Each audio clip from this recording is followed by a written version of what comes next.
Hello students, आज हम बात करेंगे क्रांतिक परिघटनाओं की। कल की समीकरण के अंदर हमने किया था कि वास्तविक गैसें किस प्रकार से वान डेर वाल समीकरण की पालना करती हैं और उनमें क्या क्या करेक्शन किए गए थे। क्रांतिक परिघटना के बाद का टॉपिक रहेगा वान डेर वाल के जो कांस्टेंट हैं ए और बी, उनकी वैल्यू को कैलकुलेट कैसे किया जाता है। लेकिन उससे पहले हमें क्रांतिक परिघटनाओं के बारे में पता होना चाहिए। ठीक है, मुख्य क्रांतिक परिघटनाएं जो हैं वो 3 प्रकार की होती हैं। कौन कौन सी?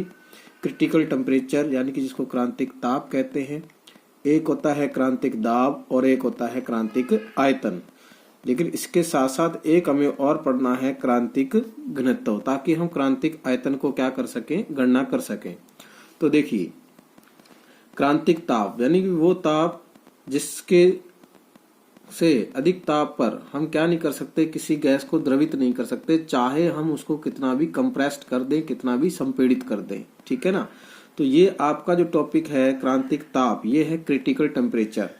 तो देखिए, प्रत्येक गैस के लिए एक विशिष्ट ताप होता है जिससे अधिक ताप पर गैस का द्रवीकरण दाब बढ़ाने पर भी संभव नहीं हो पाता है। क्लियर है? मैं थोड़ा सा सेट कर देता हूं। हाँ जी, ठीक है ना। तो आपके सामने है, कहता है कि प्रत्येक गैस के लिए एक विशिष्ट ताप जिस पर अधिक ताप पर गैस का द्रवीकरण दाब बढ़ाने पर भी नहीं किया जा सकता, इसी विशिष्ट ताप को क्रांतिक ताप कहा जाता है। जैसे CO2 गैस के लिए इसका मान होता है 31.1 डिग्री सेल्सियस। अब मैंने सपोज कीजिए ताप कर दिया 32 डिग्री सेल्सियस, और अब मैं चाहे कितना मर्जी प्रेशर को क्या कर दूं, इंक्रीज कर दूं, तो इस गैस का द्रवीकरण नहीं किया जा सकता। तो यानी कि कम से कम ताप कितना होना चाहिए, 31.1 डिग्री सेल्सियस होगा। तो इसके पश्चात ही वो क्या दाब बढ़ाएंगे तो गैस द्रवीकृत हो सकती है। क्या इससे कम ताप पर हो सकती है? हाँ, इससे कम पर हो सकती है, लेकिन इससे अधिक पर नहीं हो सकती। ठीक है। इसी प्रकार से अब अगला टॉपिक आता है क्रांतिक दाब। क्या है? क्रांतिक दाब। देखिए, तो ताप के साथ साथ हमें क्रांतिक दाब को भी ध्यान में रखना है। तो किसी गैस का द्रवित करने के लिए एक निश्चित दाब की आवश्यकता होती है। यह दाब क्रांतिक दाब कहलाता है। जैसे कार्बन डाइऑक्साइड के लिए बात करें तो इसका मान होता है 72.9 ATM। ठीक है, यानी कि 72.9 जो वायुमंडलीय दाब है, इतना दाब होगा कम से कम, तभी गैस को क्या किया जा सकता है, कार्बन डाइऑक्साइड गैस को द्रवित किया जा सकता है। इससे कम ताप पर या दाब पर नहीं किया जा सकता। आगे चले तो अगला पॉइंट आता है क्रांतिक आयतन। क्या आता है नेक्स्ट पॉइंट? क्रांतिक आयतन। ये क्या है? इसको VC से डिनोट किया जाता है। तो किसी गैस का क्रांतिक ताप और दाब पर, यानी कि क्रांतिक दाब पर गैस के 1 मोल का आयतन जो होता है उसको क्रांतिक आयतन कहा जाता है। जैसे सपोज कीजिए 1 मोल गैस लिया मैंने और 72.9 वायुमंडलीय दाब रखा है और 31.1 डिग्री सेल्सियस मैंने क्या रखा है, ताप रखा है। तो उस टाइम पर कार्बन डाइऑक्साइड गैस के लिए जो क्रांतिक आयतन है उसका मान कितना होता है, 94.0 सेंटीमीटर क्यूब, 94.0 सेंटीमीटर क्यूब। इतना उसका क्या होता है, आयतन, यानी कि क्रांतिक आयतन होता है, VC। ठीक है। अगला है अपने पास क्रांतिक घनत्व। ठीक है, क्रिटिकल डेंसिटी। अब देखिए, आपके पास क्रांतिक ताप है, क्रांतिक आयतन है, क्रांतिक दाब है, पर गैस का घनत्व उसका क्रांतिक घनत्व कहलाता है। ठीक है। अगली टॉपिक है कि इन तीनों को हम मिला करके क्या कहते हैं। ठीक है ना। तो इस बात को हमने ध्यान में देना है।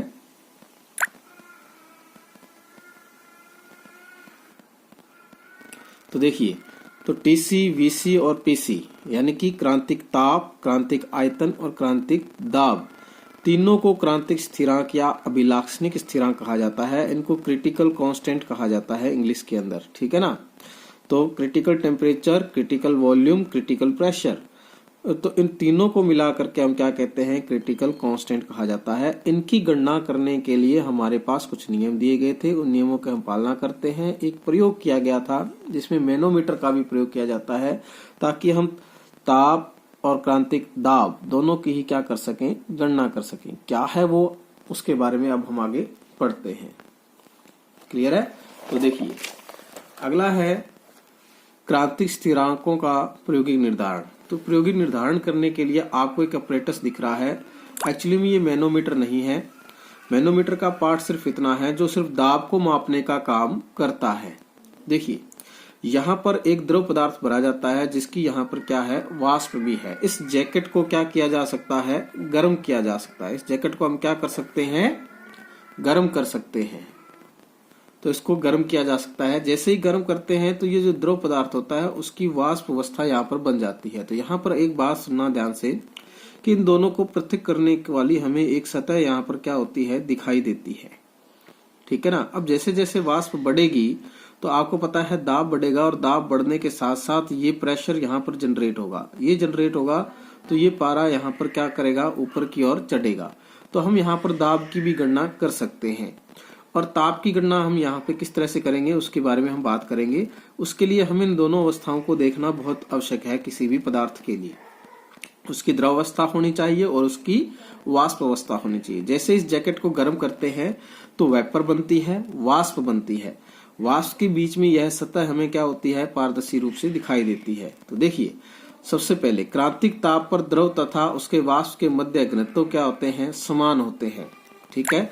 तो देखिए आगे की बात करें, इस स्थिति में उन्हें पृथक करने वाली सतह अदृश्य हो जाती है। समान ध्यान दीजिए, अगर दोनों का घनत्व क्या हो जाए, समान हो जाए, यानी कि वाष्प अवस्था में परिवर्तित हो जाए और द्रव अवस्था जो होती है वो भी घनत्व जो है दोनों का क्या हो जाए, समान हो जाए, तो ये जो सतह होती है वो सतह हमें दिखाई देना क्या हो जाती है, बंद हो जाती है या लुप्त हो जाती है। ठीक है।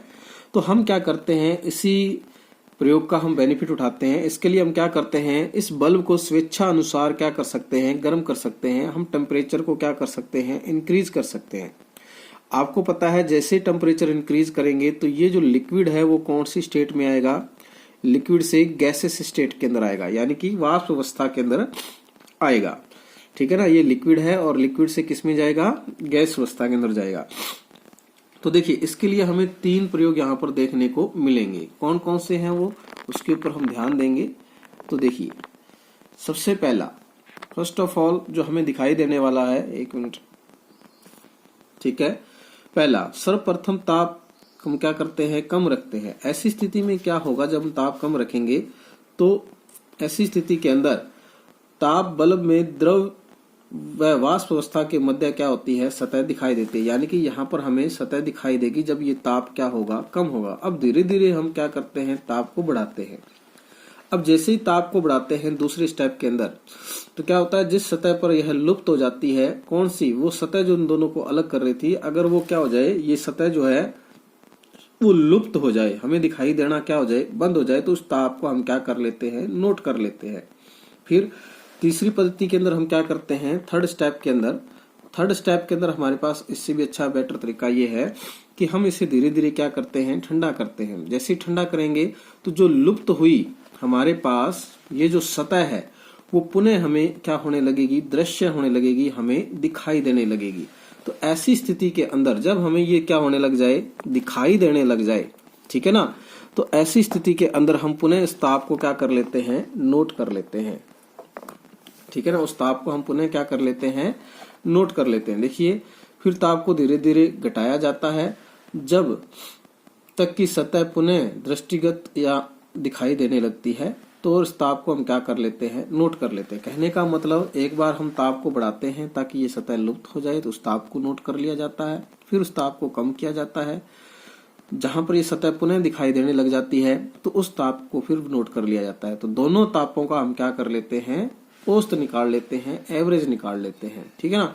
और उसी एवरेज को, दोनों तापों का औसत जो है, क्रांतिक ताप कहलाता है। इसी तापों पर आपको पता है कि वाष्प बनती है, तो वाष्प बनेगी तो दाब लगाएगी, तो ये प्रेशर भी बढ़ेगा। तो इधर से हम दाब को भी नोट कर सकते हैं, यहाँ पर दाब नोट हो जाता है। ठीक है। तो पहली बार जब ये सतह दिखाई नहीं दे रही थी, लुप्त हुई थी, T1 पर P1 ताप, अगर ये लुप्त हो गई, सॉरी ये P1, और जब लुप्त हो गई वापस पुनः दिखाई देने लगती तो ये क्या आ जाता है, P2, क्योंकि पुनः वाष्प क्या हो जाएगी, कम हो जाएगी। तो इस तरह से इन दोनों का औसत जो होता है वो तो आपका कहलाता है क्रांतिक ताप या क्रिटिकल टेम्परेचर, और उस समय इनका जो एवरेज होता है, दोनों ही दाबों का प्रेशर का एवरेज जो होता है वो कहलाता है आपका क्रिटिकल प्रेशर। तो इस तरह से हम क्रांतिक ताप और दाब को क्या कर सकते हैं, गणना कर सकते हैं। यह एक उपकरण था। अब अगला जो नेक्स्ट आता है वो है क्रांतिक आयतन के लिए।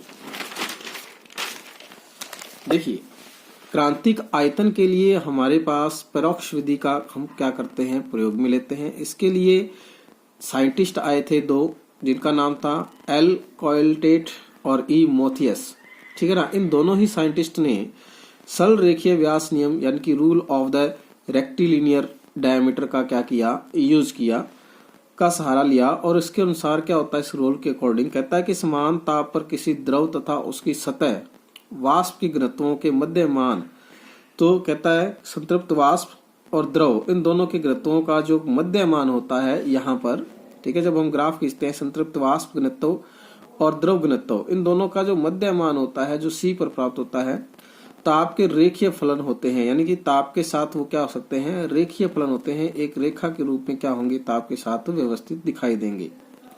और जब उसकी संतृप्त वाष्प के घनत्व के औसत मानों की तनुरूपी विपरीत आलेख किया जाए तो एक सरल रेखा हमें क्या हो जाती है, प्राप्त हो जाती है। यानी कि ऐसे हमें बहुत सारे ग्राफ मिलेंगे, ऐसे ग्राफ मिलते जाएंगे, तो इन ग्राफों को जब हम यहाँ पे ये C पॉइंट मिलाते जाएंगे तो एक हमें सरल रेखा प्राप्त हो जाएगी, ठीक है ना। ये नियम जो था, इस नियम को कहते हैं सरल रेखीय व्यास नियम, rule of the rectilinear diameter.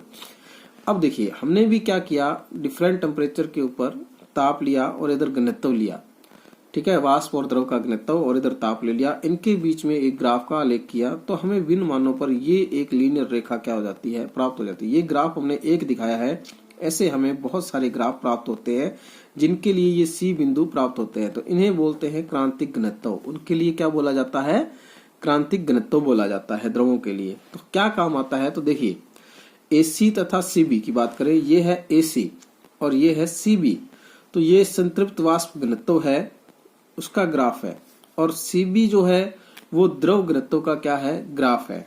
और जहां पर ये मिलते हैं C बिंदु पर, ठीक है, वो बिंदु क्या है, थोड़ा सा चपटा सा है, यानी कि क्लियर पॉइंट नहीं है, इसलिए हम यहाँ से एक लाइन लगाते हैं विभिन्न ग्राफों को खींचते हुए, तो ये यहाँ C बिंदु पर काटती है, ठीक है।